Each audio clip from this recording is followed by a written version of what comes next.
Bien, durante la campaña presidencial, el presidente Gabriel Boric, dentro de sus promesas de campaña, estaba la condonación del crédito con aval del Estado, llamado CAE. Bueno, a 2 años y medio de aquello y de haber asumido, ¿no?, como presidente de la República, esta promesa está cada vez más cerca de ser concretada, pero no exactamente como se planteó en sus inicios, ¿no?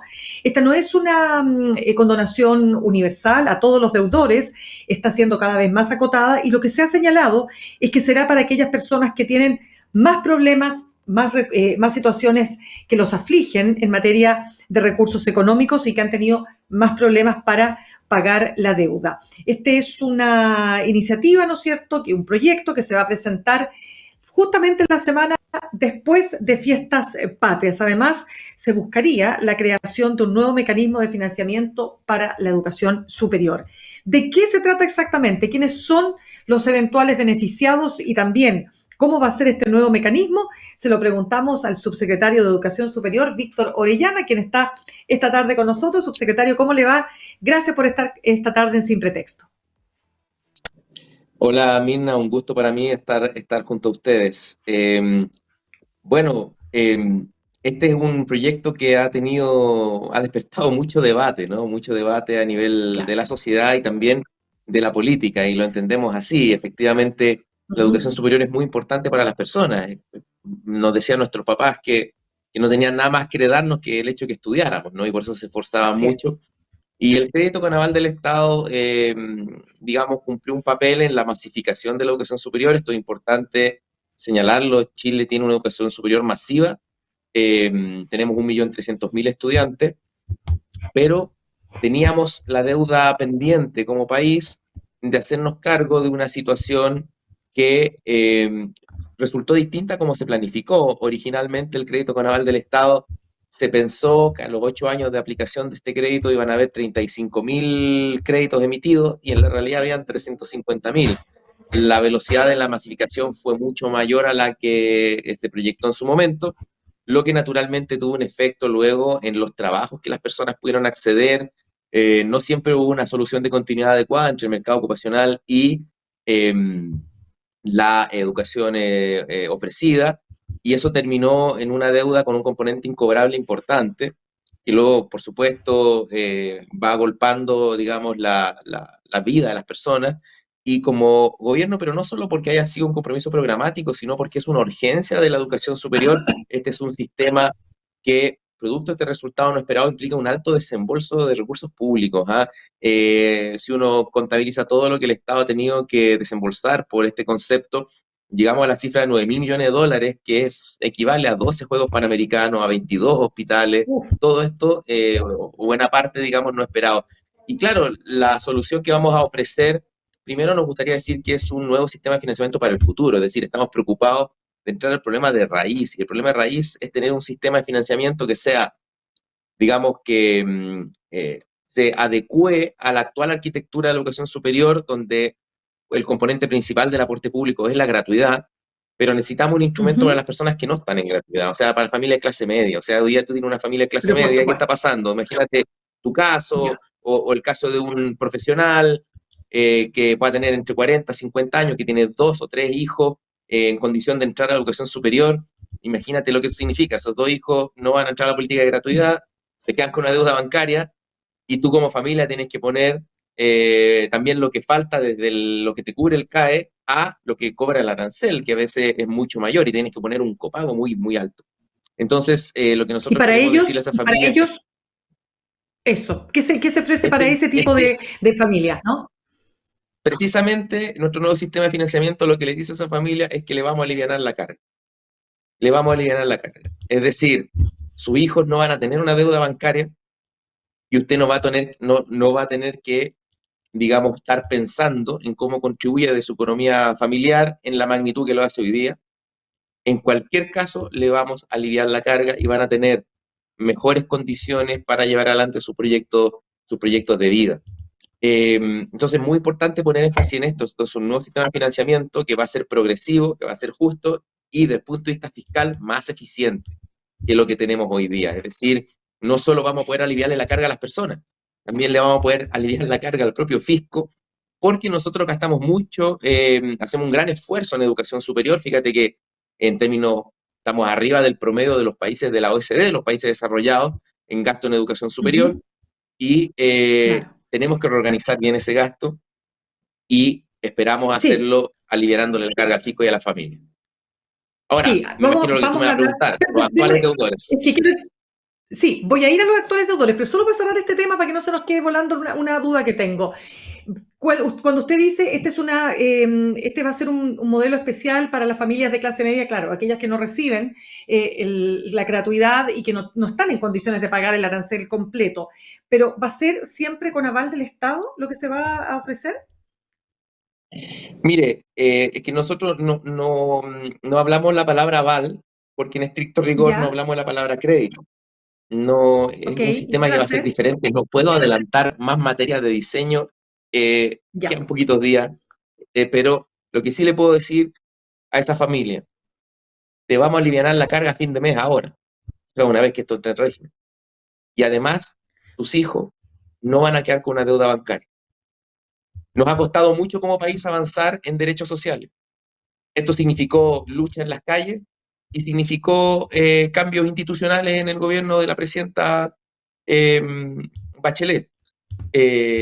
Y con todo, el país logra hoy día tener una política de gratuidad. Tenemos que dar un siguiente paso. Tenemos que dar un siguiente paso para la clase media, para las personas que están en una condición de que sienten que no les llegan a veces los beneficios que se focalizan al 60% más pobres, pero que tampoco son personas ricas, ¿no? Digamos, lo que han podido lograr en la vida lo han hecho con mucho esfuerzo.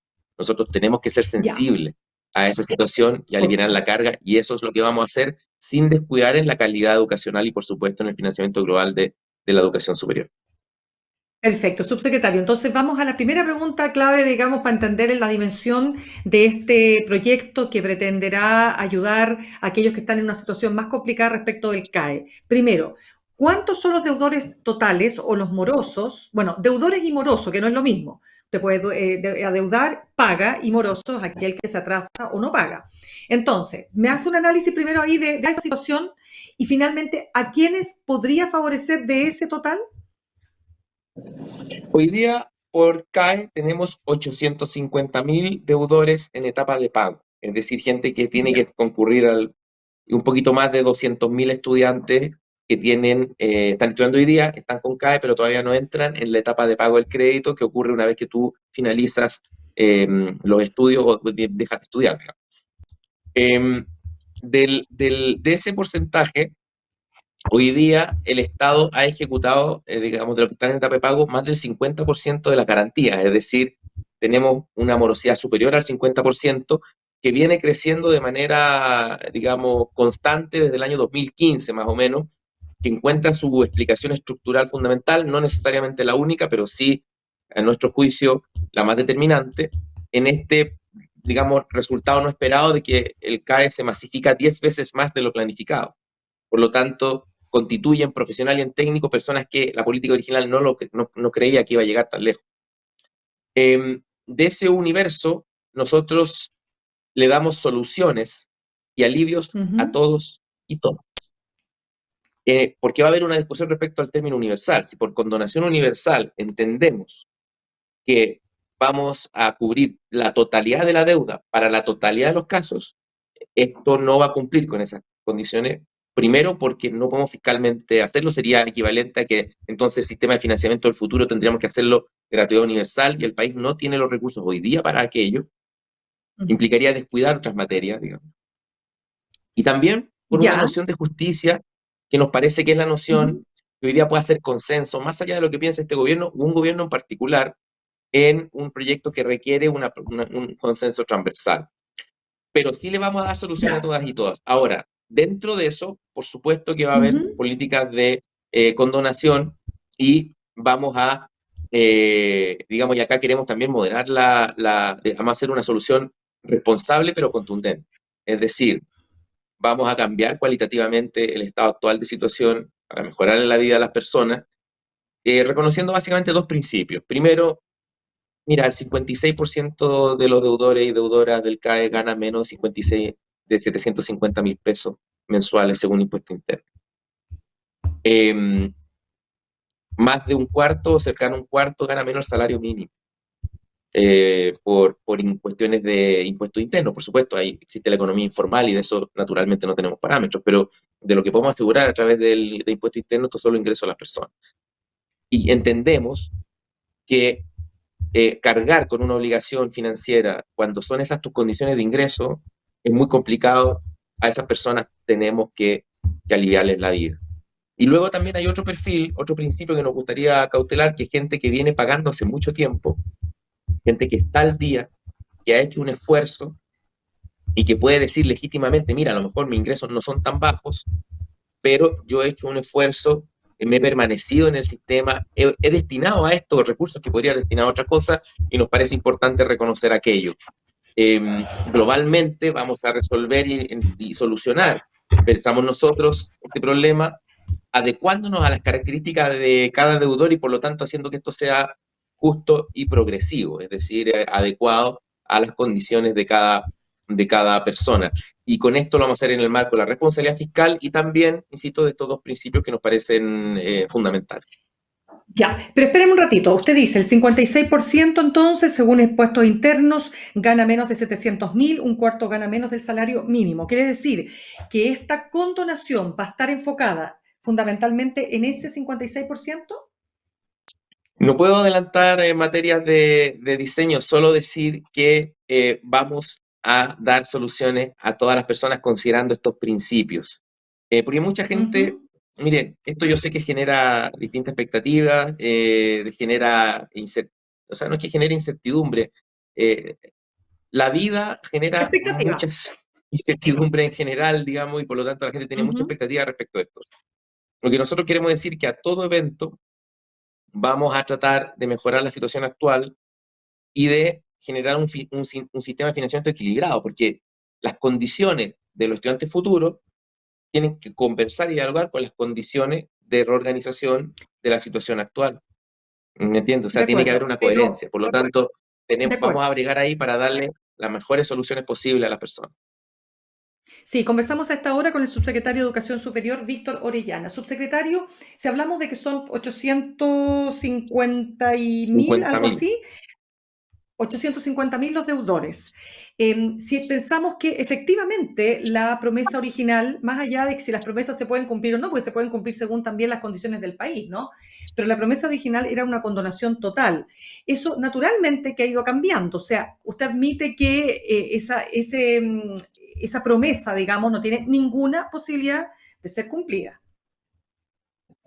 Lo que ocurre es que lo que estaba en el programa de gobierno no refería a una condonación total, más bien la caracterizaba en el programa de gobierno como universal y Es que en ese es como sentido, lo nosotros mismo, ¿no? consideramos que la solución que vamos a ofrecer no es exactamente lo mismo, pero yo Ya. lo dejaría de esta manera. Entendemos que por distintas razones se pudo haber generado en algún Ujú. sector o en un sector importante de la sociedad una expectativa de esta naturaleza. Si usted me De lleva acuerdo. a la situación en que tenemos que mirar a la cara a estas personas y dialogar, por supuesto que nosotros vamos a decir, esto es lo posible, esto es lo que podemos hacer hoy día a la responsabilidad fiscal que tenemos. Ahora, siempre los mecanismos de financiamiento estudiantil en el mundo tienen mecanismos de condonación. Y cuando nosotros se discutió, es importante hacer un poco de memoria, cuando se discutió las nociones de universalidad entonces, es Ujú. porque se había abierto el debate respecto de digamos, de una medida que ajustara solo a un grupo de deudores y deudoras y el resto dejarlos tal cual. El camino que hemos escogido como gobierno es a todos ofrecer un nuevo esquema en el cual sentimos que en todo evento van a quedar mejor que como están ahora. Y eso, por lo tanto, Perfecto. tiene un componente en ese sentido de a todas y todos, y por lo tanto tiene un componente Claro. también universal. Lo que ocurre es cómo entendemos el tema. Ahora, finalmente en estas cosas, usted lo sabe, Mirna, y lo adelantaba también en su pregunta, ¿no? Ujú. La relación entre expectativas y realidad es siempre difícil de procesar haciendo política. Lo que nosotros le queremos decir a las personas, tal como, tal como bregamos en su momento por mejoras en la vida de las personas, Yo recuerdo cuando se levantó la idea de gratuidad de los estudios de educación superior, también se nos dijo que eso era imposible y también hubo gente que nos señaló que era muy poco. Yo mismo podría hacer algunas críticas de cómo el país avanzó en la política de gratuidad, pero lo que queda, el hecho objetivo, indesmentible, es que hoy día cerca de 600.000 personas estudian gratis en Chile. Y Ya, eso es subsecretario, lo objetivo que quiero... y Sí, eso probablemente esas familias entiendan el peso de lo que eso significa. totalmente. Subsecretario, dependiendo de la cantidad de años, quiero que tratemos a ver si me ayuda a entender esto, ¿no es cierto? Dependiendo de la cantidad de años que dura la carrera y si se egresa o se deserta, hay distintos plazos para pagar el CAE, ¿no es así? Si se egresa, por ejemplo, es posible pagarlo en 10, 15 o 20 años y si se deserta, puede ser entre 5, 7 o 10. ¿Qué pasa aquí? ¿Va a haber algún cambio en este sentido? Porque ahí también hay varios temas. ¿Qué pasa con una persona, por ejemplo, que entró a la universidad, no logró sacar adelante su carrera, deserta y termina en el mundo laboral y no sigue estudiando? ¿Qué hay ahí? Mire, precisamente vamos a abordar esas situaciones. Me encantaría darle más Ujú. detalles de diseño, no puedo hacerlo, quedan Ya. poquitos días, pero sí le ¿Sí? puedo decir que es uno de los elementos que tenemos en consideración, por supuesto. Sí, por supuesto, porque se da la situación, imagínese, usted empieza una carrera, no finaliza, quienes hemos investigado en educación superior sabemos que las personas que no finalizan su estudio no es que, entre comillas, sean personas irresponsables o más allá de que situaciones puntuales se puedan dar, sino que hay un problema de naturaleza social. Y por lo tanto, esa persona que por distintos motivos no pudo finalizar, además tenga que cargar con una deuda bancaria, por supuesto, es difícil enfrentarla y así nosotros tenemos eso muy en consideración a la hora del diseño de esta política. Bien, y lo otro, ¿qué pasa con las universidades del CRUCH? Porque también una de las formas de financiamiento basal más importante es precisamente el aporte fiscal y este se destina a las universidades. ¿Habrá también algún cambio, alguna actualización ahí?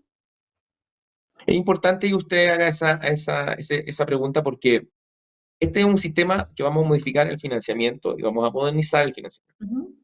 Pero siempre el financiamiento es un medio para algo. Y acá, ¿cuál es el objetivo? Lo que llamamos un proceso de modernización de toda la educación superior. Y esto involucra aspectos académicos, porque así como hablamos de esta familia, que yo le mencionaba el ejemplo, ¿no? Papás profesionales que son de clase media y que no pueden quedar dentro de la política de gratuidad, pero tampoco son ricos, no solo nos gustaría decirle que sus hijos van a quedar sin deuda bancaria, también me gustaría decirle que sus hijos van a poder titularse más rápido. Hoy día nuestra titulación promedio es de 6,3 años, eso es demasiado. Van a poder estudiar trayectorias más flexibles, con un mayor componente online, por ejemplo, con contenidos más pertinentes a lo que va a ser necesario no hoy día en el mercado laboral, sino en el futuro, por ejemplo, poniendo énfasis en habilidades digitales, y que lo van a Ujú. poder hacer en ambientes académicos que respeten mejor el derecho a la educación y, por ejemplo, el cuidado de la salud mental.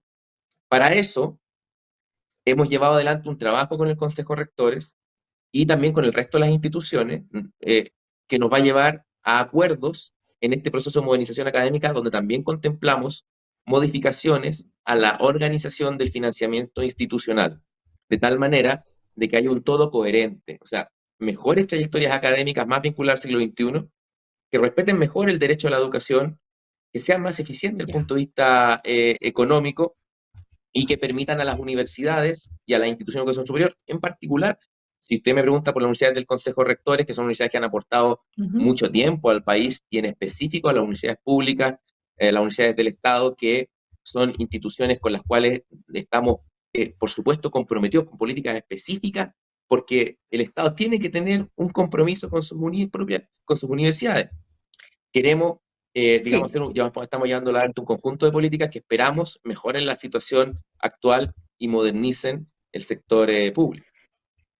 Subsecretario Víctor Orellana, hace algunos días la UDI efectivamente dijo que estaba dispuesta a aprobar el proyecto de ley del fin del CAE, pero dijo siempre y cuando exista el reconocimiento de quienes han pagado su deuda.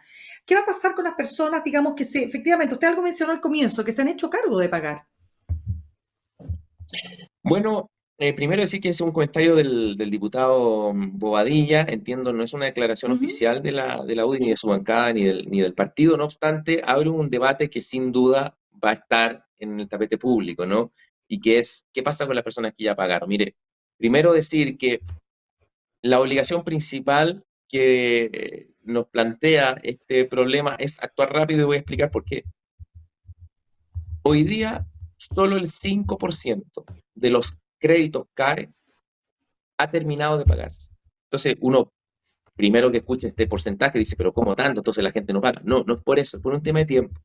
El primer CAE, los primeros CAE son del año 2006. Piensa usted una carrera universitaria de 5 años, termina el 2011, suponiendo que no se atrasa, luego hay unos meses de gracia, que antes de que empiece el cobro, entonces usted empieza a pagar el año 2013. Si usted empezó a pagar el año 2013, al año 2024 todavía está en etapa de pago. Por lo tanto, la gente que ha finalizado su crédito es gente que estuvo o carreras más cortas y Ya, gente que terminó que no terminó. En total son el 5% de los créditos. ya. O Primero sea, que solo entonces se ha pagado el la cinco por mayor, ciento. Ya. tal cual, la mayor responsabilidad que nosotros podemos tener Ujú. antes de que se nos abulte mucha gente que ya terminó de pagar es actuar ahora. Por supuesto, este debate se va a abrir. Nosotros estamos disponibles durante la tramitación a escuchar este y todos los temas que se nos planteen. Estamos disponibles a llegar por ejemplo, a acuerdos, digamos. Estamos disponibles a llegar a acuerdos en todas las materias. Esto no significa que yo anticipadamente esté diciendo que vamos a establecer una medida para este 5% de crédito. Simplemente estoy diciendo que es un debate que nos parece legítimo que va a ocurrir y es sano que las sociedades debatan, pero yo le insistiría que se trata de un problema del 5% de los créditos. Nuestra obligación hoy día es cambiar la arquitectura del financiamiento de la educación superior y estamos trabajando en eso y por supuesto estamos siempre abiertos a este tipo de debates.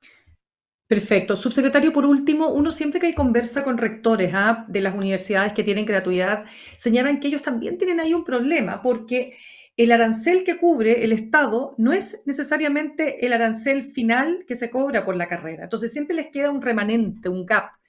¿Qué pasa ahí? Porque algunos dicen que esto les genera muchas dificultades. Bueno, primero señalar que el aporte por gratuidad, si uno examina el informe de la Superintendencia de Educación Superior, que salió el año pasado, se da cuenta que el aporte por gratuidad no disminuyó la salud financiera del sistema, todo lo contrario. La gratuidad aumentó la salud financiera del sistema. ¿Y por qué? Hay una explicación sencilla para esto. La gratuidad es un aporte permanente del Estado, es un aporte proyectable en el tiempo. Estamos en un momento del sistema de educación superior en que la matrícula está relativamente estabilizada, por lo tanto es un aporte estable en el tiempo. Uno puede hacerle críticas digamos, a la política de gratuidad, pero esto ha beneficiado y es un hecho objetivo que ha aumentado la salud financiera del sistema. En conjunto, el Estado chileno coloca en educación superior más que lo que hace el promedio de la OECD y su aporte, por ende, mayoritariamente dentro de ese aporte, la partida más importante es la gratuidad. Por lo tanto, es muy difícil que nosotros podamos hacer una política expansiva en el gasto en educación superior. Entendemos la situación de muchas instituciones, pero creemos que lo que requiere el país es avanzar en un mayor grado de eficacia y eficiencia del sistema de educación superior. Y voy a poner algunos ejemplos sobre esto. Esto es importante que lo discutamos con las comunidades académicas también. Necesitamos una educación superior que aumente, y esto no tiene que ver con que alguna institución lo haga bien, alguna institución lo haga mal, son elementos sistémicos. Necesitamos una trayectoria más ágil, es decir, buena parte del gasto que nosotros entregamos a carreras que se prolongan demasiado en el tiempo, si lográramos por una mejor conexión con la enseñanza media y luego una mejor política para el posgrado, que son cosas que estamos elaborando y estamos trabajando con el sistema de educación superior, podríamos disponibilizar recursos que hoy día se nos van digamos, en el pregrado a ciencia, tecnología e investigación, que es lo que las universidades nos están pidiendo. No puedo adelantar materias de diseño del proyecto, pero también es un elemento que hemos tenido en cuenta, llamémosle la distribución global de los recursos en educación superior. A nosotros nos gustaría que las instituciones de educación superior contaran con mayores recursos para volverse instituciones con mayor investigación, más vinculación con el medio, más posgrado, más complejidad, en último término. Es decir, que el crecimiento de la educación superior en el futuro ya no va a ser tanto cuantitativo, porque nuestra matrícula, si bien va a seguir creciendo, no va a tener tasas de crecimiento como las que tuvo anteriormente, va a ser un crecimiento más cualitativo. Y en ese sentido, el presidente de la República ha anunciado durante el aniversario número 70 del Consejo de Rectores y Rectoras un fondo estructural para la investigación científica que va a estar disponible y va a significar un aumento del compromiso público con el sector en materia de ciencia y tecnología. Eso, más la reorganización del financiamiento del pregrado y mayores niveles de eficiencia, por supuesto que nos van a permitir mejorar la situación de las universidades. Además, para el caso de las universidades tradicionales que reciben aportes públicos, nuestro gobierno, en pleno, digamos, periodo de dificultad económica y de dificultad fiscal también, digamos, con mucha responsabilidad fiscal, de todos modos, hemos tenido una política expansiva en el gasto, solo que a un nivel moderado. No podemos expandir a un nivel, digamos, más, digamos, de mayor cantidad, pero hemos tenido una política expansiva en el gasto para las universidades públicas y las universidades del G9, por ejemplo, que reciben aportes institucionales. Globalmente, esperamos que con mayor eficiencia, mayor eficacia y con una reorganización del financiamiento, mejoremos las condiciones actuales de las instituciones de educación superior. Pero sí me gustaría finalizar con esto. Yo sé que muchas instituciones pueden sentir que están un poco presionadas digamos, con la política de gratuidad. La educación superior en Chile maneja muchos recursos. Se mide en puntos del PIB, o sea, las universidades manejan muchos recursos, la institución de educación superior en general maneja muchos recursos. También las familias se sienten apretadas para llegar a fin de mes, y este país no va a tolerar retrocesos en la política de gratuidad. Yo creo que eso es muy claro. Ya, Yo pues, creo que la sociedad chilena, de todas maneras. tiene un compromiso con la gratuidad y no puede echar pie atrás en ese compromiso. Ya, pues, subsecretario de Educación Superior Víctor Orellana, muchas gracias por haber estado con nosotros esta tarde. Muchas gracias. Que esté muy bien.